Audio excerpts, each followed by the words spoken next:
கர்த்தருக்கு ஸ்தோத்திரம். கர்த்தர் நல்லவர், அவர் கிருபை என்றும் உள்ளது.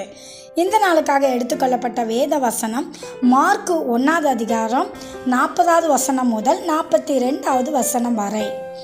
அப்பொழுது குஷ்டரோகி ஒருவன் அவரிடத்தில் வந்து அவர் முன்பாக முழங்கால் படியிட்டு, உமக்கு சித்தமானால் என்னை சுத்தமாக்க உம்மால் ஆகும் என்று வேண்டிக் கொண்டான். இயேசு மனதுருகி கையை நீட்டி அவனை தொட்டு, எனக்கு சித்தம் உண்டு, சுத்தமாகு என்றார். இப்படி அவர் சொன்ன உடனே குஷ்டரோகம் அவனை விட்டு நீங்கிற்று, அவன் சுத்தமானான். ஆமென். இதை பார்த்து கொண்டிருக்கிற பிரியமான சகோதர சகோதரிகளே, ஒரு குஷ்டரோகியை பிடித்தவன் இயேசுகிட்ட முழங்கால் படியிட்டு, உமக்கு சித்தமானால் என்னை சுத்தமாக்க உம்மால் ஆகும் என்று வேண்டிக் கொண்டான்.